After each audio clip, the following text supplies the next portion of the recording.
มาละก็มีเครื่องปรุงก็มีตะไคร้ห่าหอมป้อมแล้วก็พริกใส่ตะไคร้นักๆนะเจ้ามันเป็นสมุนไพร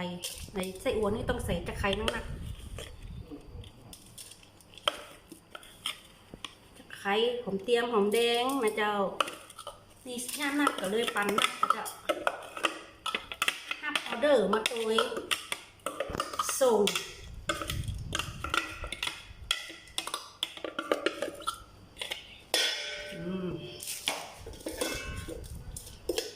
อันนี้เครื่องเนี่ยไส้อั่ว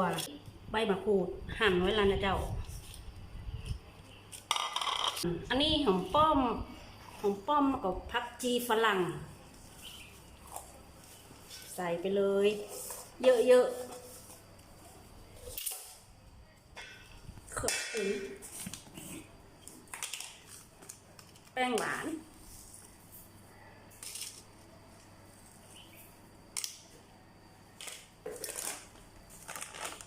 ใส่รสดีให้หน่อยรสดีเนี่ยหน่อยพอว่ะ4 กิโลกว่านะรสดีอ่ะอันนี้เป็นน้ำมันหอย4 กิโลกว่า4 ปะนี่ซีอิ๊วขาวนะเจ้าแหมใจฝาเขียวเหรอเขาเอ็นฝาเขียว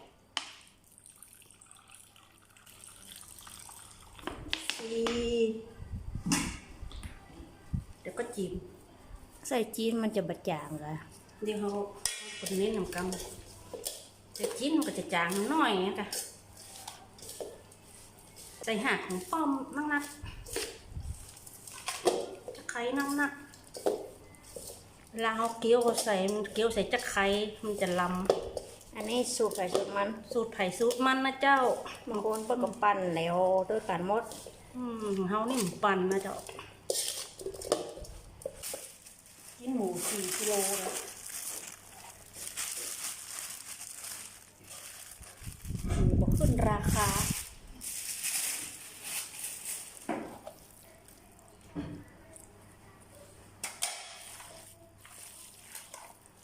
หมูก็ใส่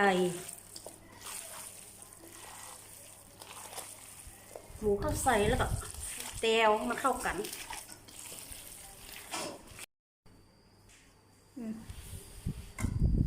เสร็จแล้วเจ้ามักเสร็จเรียบร้อยแล้วนี่ใส่ล้างละเรียบร้อยแล้วเจ้าล้างหลายๆน้ำล้างเกลือล้างน้ำเกลือน้ำส้มสายชู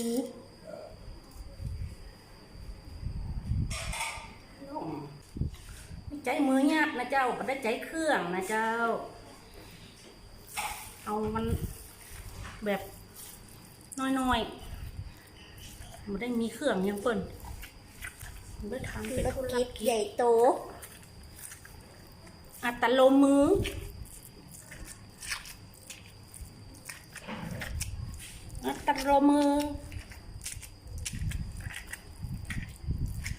อันนี้ออเดอร์ส่งกรุงเทพ3 กิโลจีน4 กิโลจีน4 กิโลเอาไปปิ้งเผื่อไปปิ้งมันโหดแหม3 กิโลเป๊ะเอามาเนี่ยอันยาวเพราะว่าเดี๋ยวเราไปปิ้งเนี่ยอากาศมันร้อนเหลือเกินนะเจ้า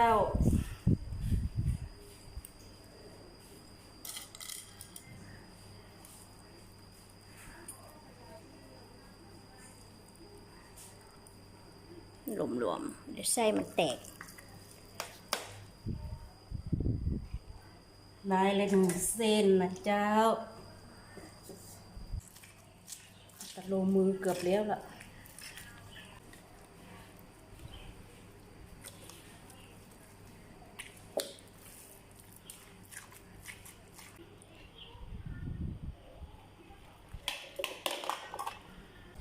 เรียบร้อยแล้วเจ้าก็เดี๋ยวรอดูขั้นตอนต่อไปจะเอาไปนึ่งแล้วก็มาปิ้งเจ้ามาพร้อมนึ่งสักหน่อย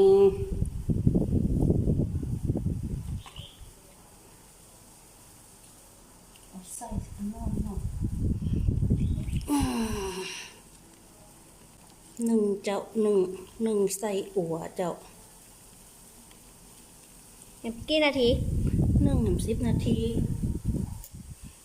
อีก10 นาทีมาดูกันจู้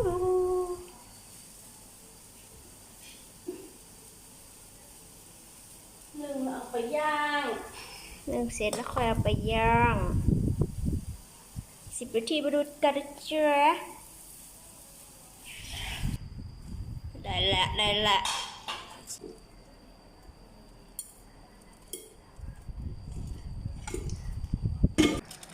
ประมาณเท่าไหร่ สาว 3 นาที ไฟ200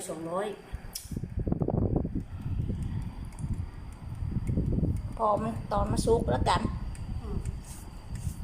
ลูกละเจ้าไส้อัว หน้าตาก็จะออกแบบนี้เนาะนี่เจ้า มันยังมีแหมจะหนักอยู่ มันได้ย่างไงถ้าย่างทานมันกลมไหวมันฮ้อน เจ้าหน้านี่มันฮ้อน ดังไฟมันไหวละอบความร้อนเอาจ้ะฝากติดตาม